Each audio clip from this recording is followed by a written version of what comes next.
주여 이름이 거룩히 여김을 받옵시며 나라의 임하옵시며 뜻이 하늘에서 이루어진 것 같이 땅에서도 이루어지이다. 오늘날 우리에게 일용할 양식을 주옵시고 우리가 우리에게 죄진 자를 사하여 준 것 같이 우리 죄를 사하여 주옵시고 우리를 시험에 들게 하지 마옵시고 다만 악에서 구하옵소서. 나라와 권세와 영광이 아버지께 영원히 있사옵나이다. 아멘.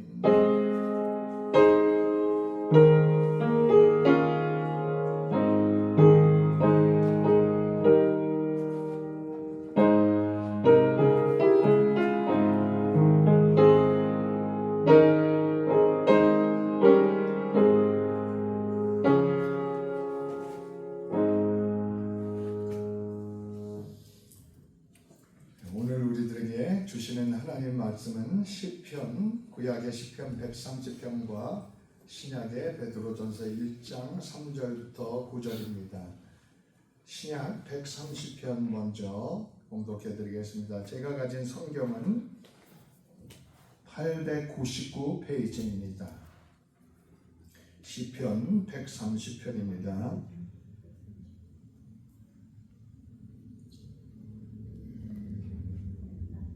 여호와여, 내가 깊은 곳에서 주께 부르짖었나이다. 주여, 내 소리를 들으시며 나의 부르짖는 소리에 귀를 기울이소서. 여호와여, 주께서 죄악을 지켜보실진대 주여 누가 서리이까. 그러나 사유하심이 주께 있으면 주를 경외하게 하심이니이다. 나 곧 내 영혼은 여호와를 기다리며 나는 주의 말씀을 바라는도다.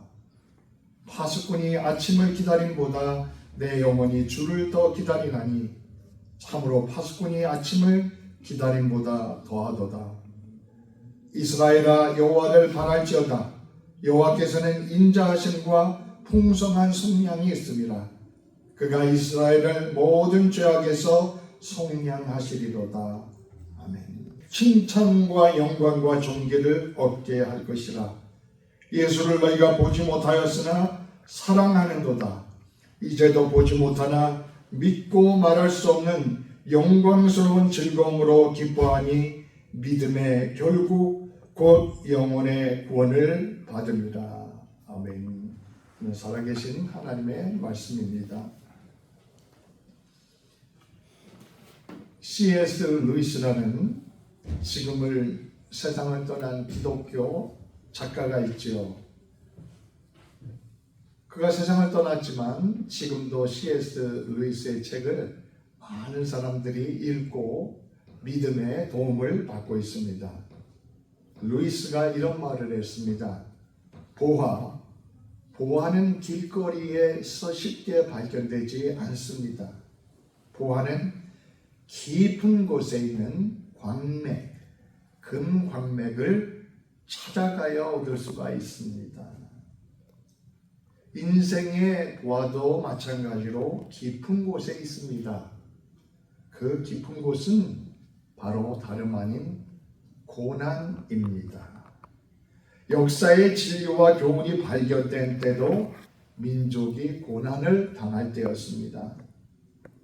평안할 때 인간은 하나님께서 양심을 통해 속삭이는 소리를 잘 듣지 못합니다. 그래서 하나님께서 고난을 보내시는 것입니다. 고난은 인간의 잠든 감각을 깨우시는 하나님의 메가폰, 하나님의 큰 소리입니다.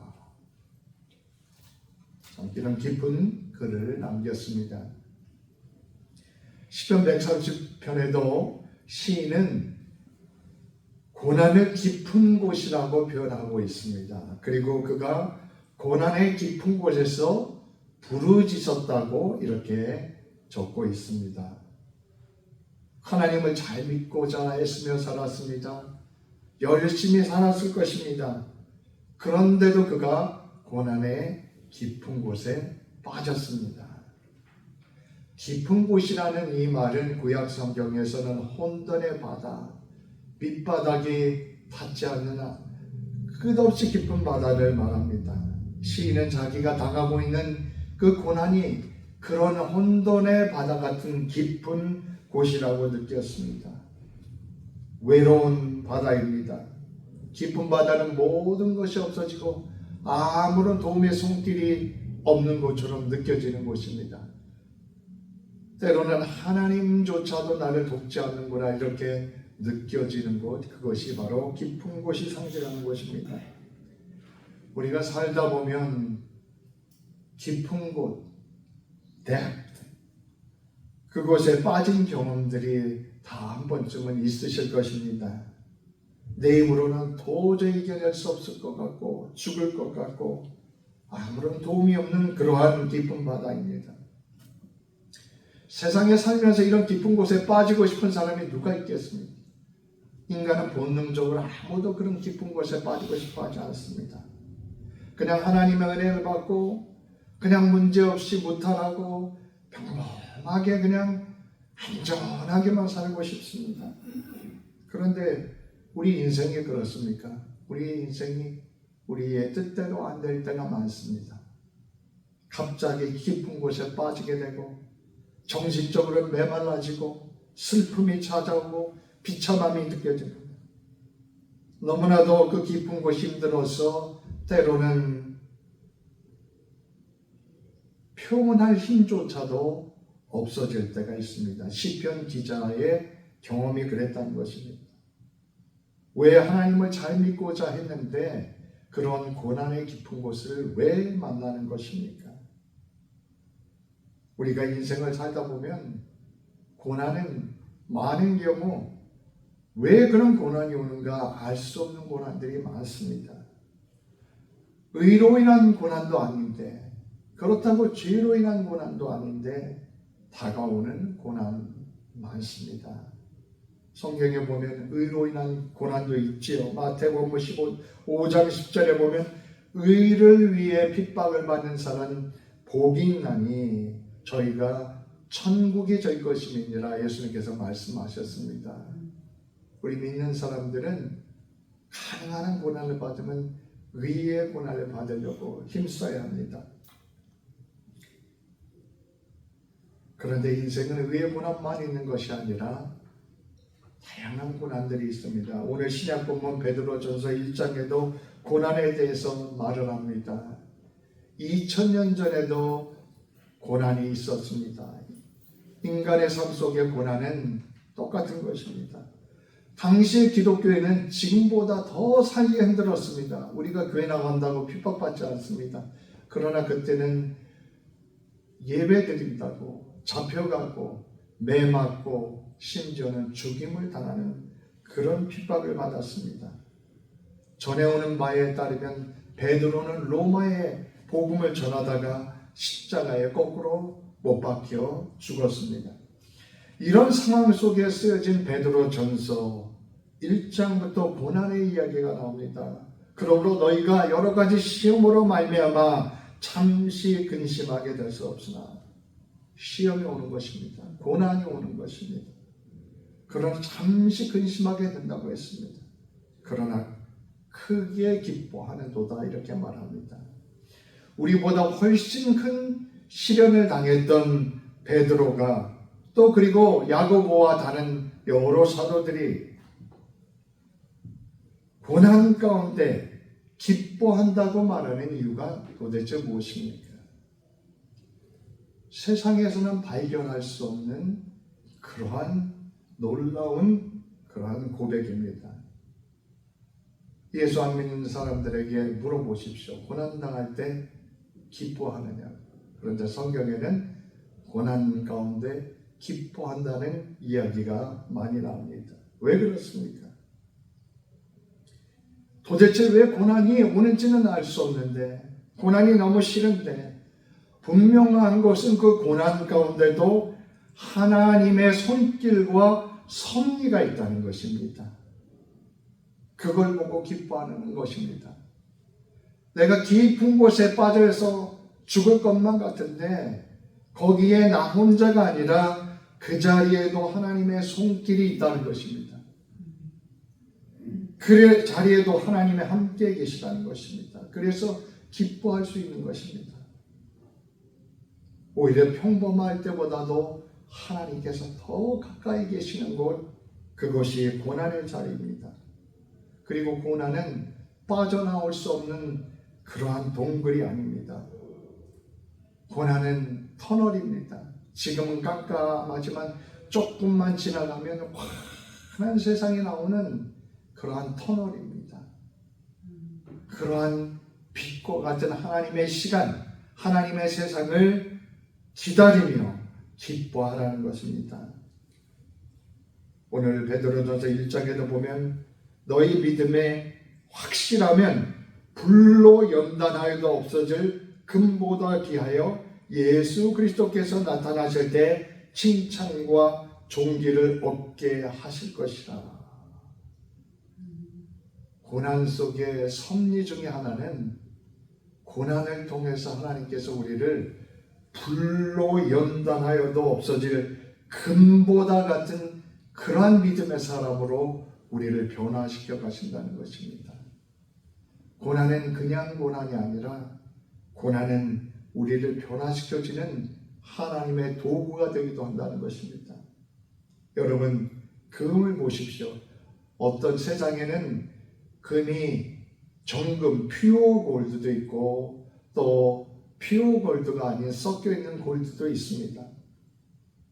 그런데 하나님께서 찾으시는 골드와 같은 사람은 퓨어 골드, 정금과 같은 사람입니다. 천국에 들어가려면 우리가 정금과 같은 퓨어 골드와 같은 사람으로 변화시켜 주십니다. 우리를 변화시켜서 천국으로 들어가게 하십니다. 하나님께서 믿음의 사람들을 사용하실 때는 우리가 정금 같은 존재가 아니라면 우리를 연단을 통해서 바꾸어서 정금 같은 존재로 만들어 가십니다. 고난이 그런 역할을 한다는 것입니다. 그래서 야고보서 1장에도 비슷한 말씀을 합니다. 시험을 만날 때 기쁘게 여기라. 믿음의 시련이 인내를 만들어내는 줄로 알미라. 그러므로 우리가 깊은 곳에 빠질 때 하나님 나를 왜 여기 두십니까? 이런 고백도 하겠지만 그것보다 하나님 이 깊은 곳을 통해서 나를 정금과 같이 변화시켜 주시옵소서 기도할 수 있는 우리가 되어야 될 줄로 믿습니다. 고난은 누구나 싫지만 하나님께서는 정금과 같은 존재로 신자들을 만드십니다. 천국에도 그래야 데려가시고 하나님께서 사용하시는 존재는 바로 정금과 같이 변화시키십니다. 그래서 때로는 불로 연단하는 것과 같은 그러한 훈련과 고난을 통과하게 하십니다. 그래서 욥기서 23장에 보면 욥이 고백합니다. 너의 가는 길을 오직 그가 하시나니 그가 나를 단련하신 후에는 내가 정금과 같이 나오리로다. 이렇게 욥이 고백했습니다. 꽃의 수명을 연장하려면 병든 가지를 잘라내야 합니다. 그렇지 않으면 병든 가지가 거기 병충해가 옮아서 그 꽃 자체가 죽어버립니다. 하나님께서 우리 속에 있는 그러한 병충해와 같은 것을 잘라주시지 않으면 우리의 영혼도 시들고 죽게 됩니다. 하나님께서 사람을 변화시키는 방법은 다양합니다. 그런데 때때로 하나님께서는 우리를 변화시키기 위해서 줄기를 잘라내는 것 같은 그러한 아픔을 허락하시기도 합니다. 때로는 그게 모종할 때 불에 태우는 것 같은 고난을 통해서도 우리를 정금과 같이 만들어 주시는 것입니다. 그래야 그 길이 우리 영혼이 사는 길이기 때문입니다. 그래야 그 길이 하나님과 가까워지는 길이기 때문인 것입니다. 그렇기에 우리가 하나님을 만나는 깊은 자리가 때로는 고난의 자리일 때가 많습니다. 오늘 본문에 보면 시인은 깊은 곳에서 부르짖었습니다. 그러면서 그 깊은 자리에서 한식에 머무르지 않고 그 고난의 깊은 자리를 하나님을 만나는 자리로 승화시켰습니다. 저와 여러분은 고난의 깊은 곳에 처할 때 하나님께서 이 깊은 곳에서 나를 더 만나주시고자 하는구나, 이와 같이 생각해야 할 줄로 믿습니다.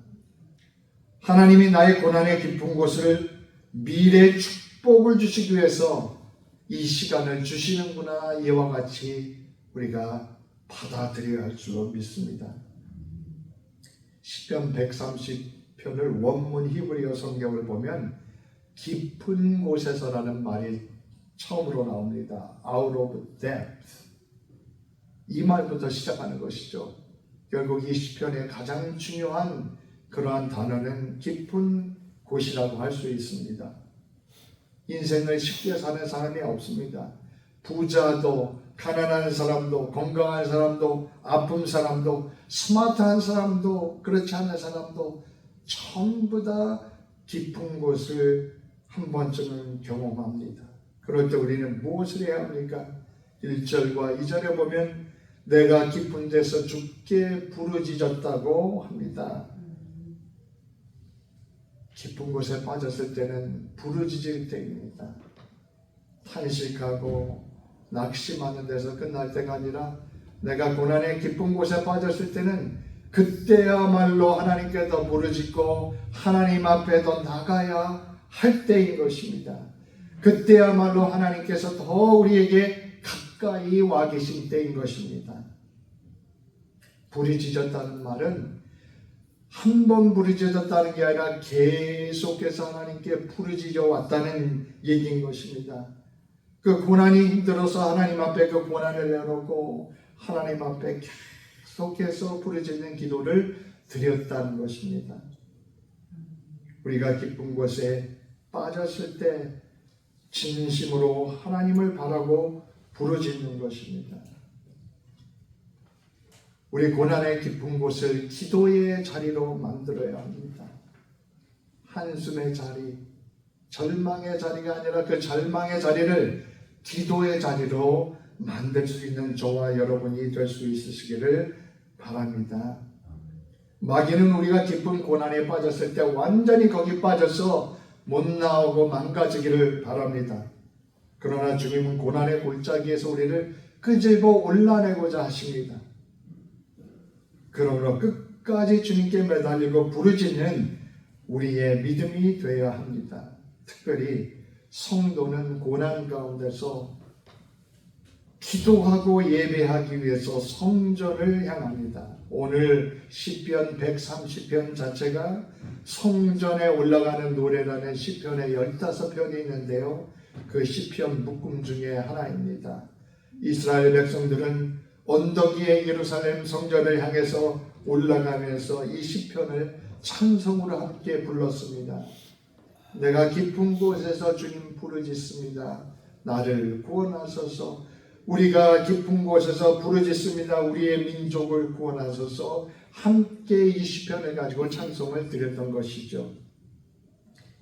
성전에 그들이 올라갔다면 우리가 성전에 올라가는 것은 무엇입니까? 바로 교회로 나와서 하나님 앞에 예배를 드리는 것입니다. 하나님 앞에 예배 드리며 하나님 앞에 부르짖고 함께 이스라엘 백성들이 그 언덕을 함께 올라가며 찬송했듯이 함께 부르짖으며 기도하고 찬송하는 것입니다. 주님, 깊은 곳에서 나를 구원하옵소서. 깊은 곳에서 우리를 건져 주십시오. 함께 기도하는 것입니다. 구약의 요나는 하나님의 명령을 어기고 배를 타고 다시스로 도망갔습니다. 니느웨로 가서 복음을 전하라고 하는데 그 사람들이 싫어가지고 도망갔다가 그만 요나가 타고 있는 배가 풍랑을 만나서 파손하게 되었습니다. 사람들이 요나 때문이라고 생각해서 요나를 바다에 던져버렸습니다. 그래서 물고기 뱃속으로 들어갔습니다. 요나서 2장에 보면 요나가 수올의 뱃속에서 기도했다고 이렇게 적고 있습니다. 물고기 뱃속에서 기도한 걸 수올의 뱃속에서 기도했다고 합니다. 수올이라는 표현은 사람의 몸이 죽어서 가는 땅속으로 들어가는 곳입니다. 그러니까 무덤 속에 내려가서 묻힌 것과 같은 그런 상황에 처했는데 그 수월에서 자기가 하나님께 기도했다는 것입니다. 그런데 그 수월에도 하나님은 계셨고 요나의 기도를 들으셨습니다. 우리가 깊은 곳에 빠졌습니까? 우리의 경험이 정말 요나가 수월에 내려간 것 같은 그런 경험입니까? 거기서 주님께서는 우리의 기도를 들으십니다. 하나님께서는 결코 성도의 기도를 외면하지 않으십니다. 그 수월의 자리가, 그 깊은 곳이, 무덤 같은 자리가 소망의 자리가 될 수 있는 것입니다. 그래서 시편 91편에도 이렇게 말씀합니다. 저가 내게 간구하리니 내가 응답하리라. 저희 환난 때에 내가 저와 함께하여 저를 건지고 영화롭게 하리라. 이렇게 말씀합니다. 간구하라는 것입니다. 응답하시겠다고 합니다. 환난 때에 우리를 건져 주시겠다고 합니다. 본문의 시인은 특별히 죄악의 깊은 곳에서 부르짖고 있습니다. 시인이 무슨 죄를 지었는지는 모르겠지만 그 죄로 인한 괴로움에서 부르짖었습니다. 죄는 안 믿는 사람들은 죄에 대한 감각이 완전히 죽어 있습니다. 영원히 죽어 있기 때문에 죄가 제대로 느껴지지 않습니다. 그러나 믿음이 있는 사람은 죄를 지었을 때 그 죄가 우리의 영혼을 얼마나 그 독으로 사로잡고 우리를 망쳐간다는 것을 느낍니다. 영혼의 힘이 빠지고 기쁨이 사라지고 찬송이 사라진 것을 경험하게 됩니다. 시인은 죄로 인해서 영혼의 절망의 깊은 곳으로 빠졌던 경험이 있습니다. 그때 주님께 간구했던 것입니다. 시인은 하나님, 제가 잘못했습니다. 저를 용서해 주십시오. 회개하며 부르짖었습니다. 사람이 죄책감이 해결되지 못하면 영혼은 깜깜한 감옥보다 더 깜깜한 감옥 속에서 살아갑니다. 우리가 죄의 절망 가운데 빠져 있을 때 어떻게 나올 수 있습니까? 하나님을 향해서 부르짖는 것입니다. 마귀는 끊임없이 우리의 죄를 끄집어내서 우리를 낭망하게 하고 우리를 절망하게 하고 우리 자신을 불신하게 만듭니다. 그러나 하나님은 우리를 죄 가운데서 끄집어내시는 분입니다. 죄 가운데 우리는 주님 저를 도와주십시오. 불쌍히 여겨주십시오. 내가 정말 죄 때문에 괴롭습니다. 이렇게 부르짖는 것입니다. 3절에 보면 여호와여 주께서 죄악을 감찰하시는데 누가 서겠습니까? 탄식합니다. 만약에 하나님께서 죄악을 다 카운트하신다면 정말 누가 설 수 있고 누가 살아날 수 있겠습니까? 과거의 지은 죄들을 하나하나 다 짚어가신다면 누가 그 앞에 설 수 있겠습니까? 그러면서 4절에 시편 기자는 고백합니다. 사유하심이 주께 있으면 주를 경외케 하십니다. 사유하신다는 말이 용서하신다는 말입니다. 이 사유하신다는 표현은 사람 가운데 쓰인 적이 없습니다. 구약에서 이 사유 용서란 말은 하나님이 인간을 향한 그런 관계에서만 쓰인 단어입니다. 하나님이 사유하시는 분입니다. 세상에는 사유가 없습니다. 세상에는 사유가 없지만 하나님께는 용서가 있습니다. 그 하나님의 용서에 대해서 이사야 선지자는 이렇게 말합니다. 너희가 여호와를 만날 때 찾으라. 가까이 계실 때 부르라. 악인은 그 길을 불의한 자는 그 생각을 버리고 여호와께로 돌아오라. 그리하면 그가 긍휼히 여기시리라. 회개하면 긍휼히 여긴다는 것입니다. 세상 사람들은 세상에 정말 긍휼이 점점 더 없어집니다. 세상에는 긍휼이 없어지고 용서가 없어집니다. 그러나 사람과 달리 하나님은 회개하고 나오는 사람들을 용서해 주신다, 불쌍히 여기신다고 말씀하시는 것입니다. 시인뿐만 아닙니다. 인간 모두 다 하나님께서 죄를 따지시면 누가 거기에 설 수 있겠습니까? 그런데 감사한 것은 주님께 가면 거기에 용서가 있습니다. 주님께 가면 긍휼이 있고 주님께 가면 거기에 십자가가 있습니다. 십자가를 통해서 하나님의 용서와 긍휼이 얼마나 큰가를 보여주셨던 것입니다. 십자가 옆에 두 강도가 달려 있었습니다. 예수님 옆에 달려서 두 강도는 처음에는 예수님을 조롱했습니다. 그런데 시간이 가며 우편에 있는 강도는 예수님의 모습을 보면서 회개하기 시작했던 것 같습니다. 그러면서 시간이 지나서 왼쪽에 있는 강도를 꾸짖습니다. 그리고 예수님을 향해서 말합니다. 예수여, 당신의 나라에 임하실 때 나를 기억해 주십시오. 당신의 나라에 임하실 때 나를 기억해 주십시오. 이 우편 강도가 잘한 게 뭐 있겠습니까? 십자가에 못 박혀 죽을 만큼 그렇게 극악한 짓을 하다 십자가에 못 박힌 강도입니다. 그때 예수님께서 뭐라고 말씀하십니까?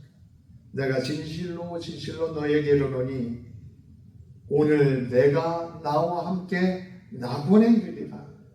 그 회개 고백 하나만을 보시고 용서해 주시고 불쌍히 여기시고 오늘 네가 나와 함께 낙원에 이를 것이다 말씀하셨습니다. 이것이 바로 복음이고 이것이 십자가의 사랑이고 능력인 것입니다.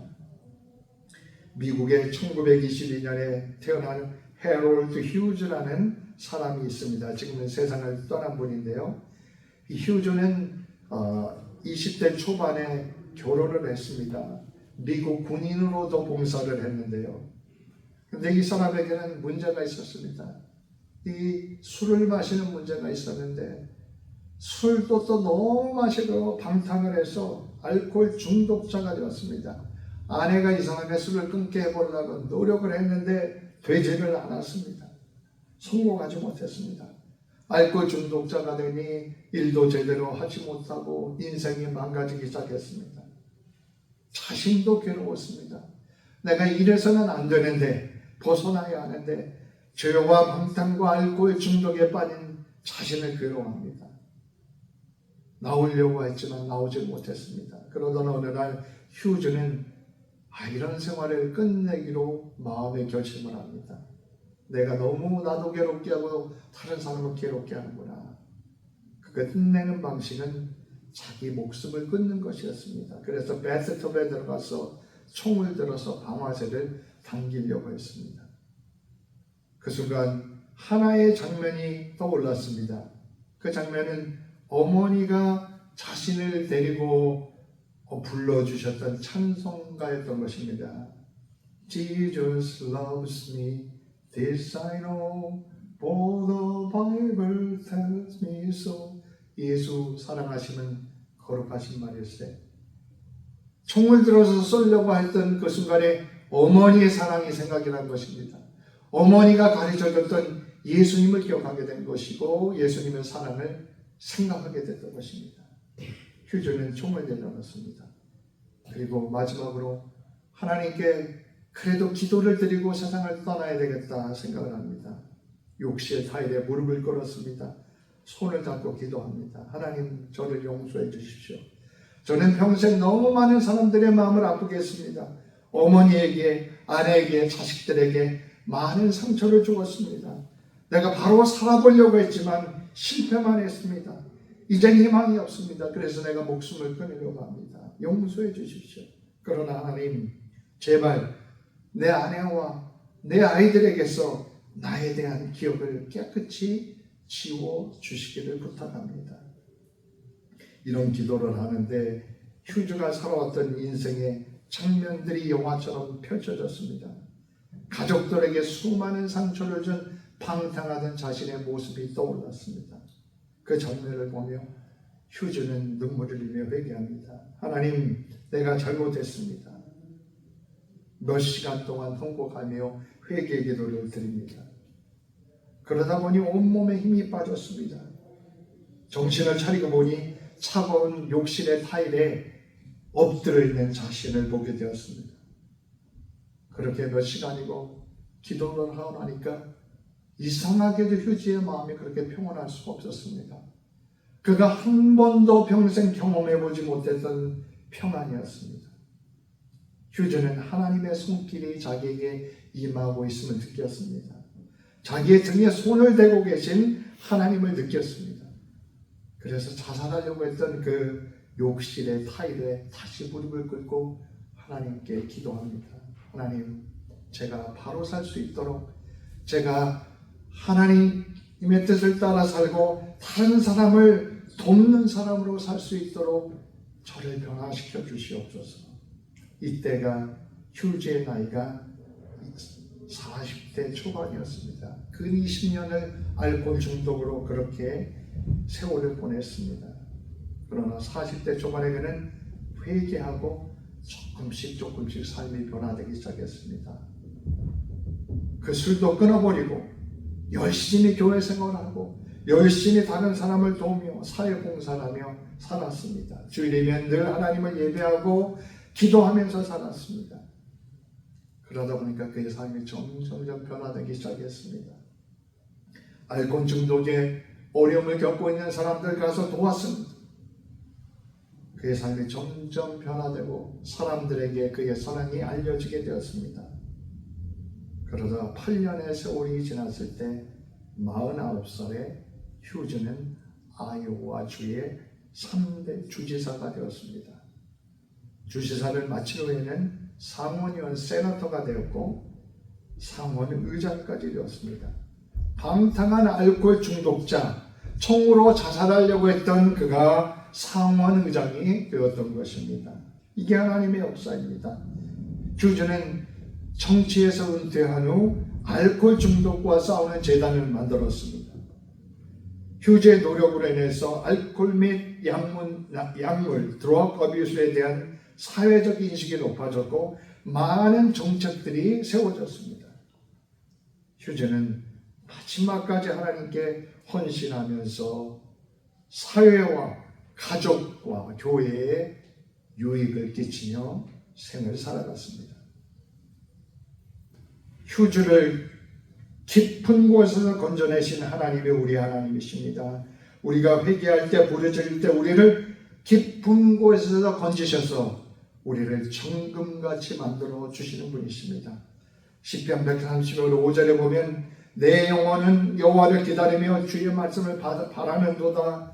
파수꾼이 아침을 기다림보다 내 영혼이 주를 기다림으로 참으로 파수꾼의 아침을 기다리도다. 이렇게 고백합니다. 파수꾼 보초가 밤새 잠도 자지 못하고 바깥을 내다봅니다. 혹시 이상한 사람이 오나, 혹시 위험한 사람들이 오나, 적이 오나 밖을 내다봅니다. 그러면서 파수꾼은 뭘 기다리겠습니까? 빨리 아침이 오기를 기다립니다. 시인은 파수꾼이 아침을 기다림보다 더 간절한 마음으로 주님을 기다린다고 했습니다. 이러한 마음이 우리가 가져야 할 마음입니다. 정말 하나님을 바라는 사람은 이런 마음에 바람이 있어야 합니다. 이 보초가 아침을 기다리는 것보다 더 간절한 마음으로 우리 속에 하나님을 향하는, 하나님을 찾는 마음이 있어야 한다는 것입니다. 때로는 그 응답을 기다림이 길 수가 있습니다. 그러나 하나님은 우리의 때가 아니라 항상 하나님의 때의 역사를 하십니다. 그리고 우리가 생각하는 것보다 더 좋은 것으로, 하나님이 보실 때 우리에게 필요한 것으로 역사하시는 분입니다. 7절 8절에 보면 하나님께 부르짖어 기도한 시인은 이제 자기와 같은 형편에 있는 동족을 향해서 위로와 소망의 메시지를 전합니다. 이스라엘아 여호와를 바랄지어다. 여호와께서는 인자와 풍성한 속량이 있을지어다. 저가 이스라엘을 그 모든 죄악에서 구속하시는도다. 시편 기자는 자기가 고난과 죄의 절망의 깊은 곳에다 나왔습니다. 그리고 이제 그가 변화돼서 자기뿐만 아니라 동족 이스라엘 사람들에게 위로와 소망의 메시지를 전하는 사람이 되었습니다. 우리 하나님께서 우리를 향한 마음도 이러한 변화라고 믿습니다.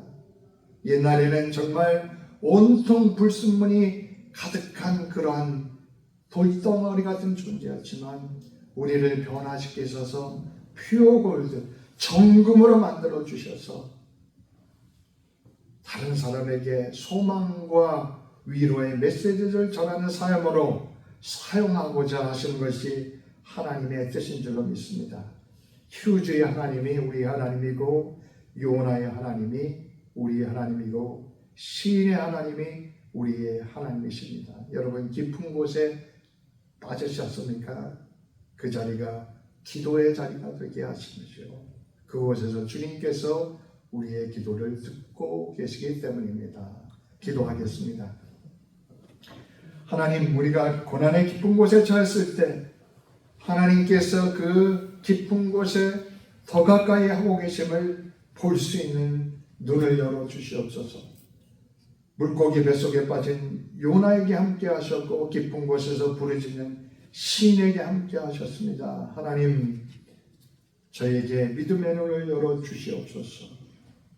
고난 가운데 있는 분, 절망과 한숨이 아니라 시인처럼 기도로 일어나게 하여 주시옵소서.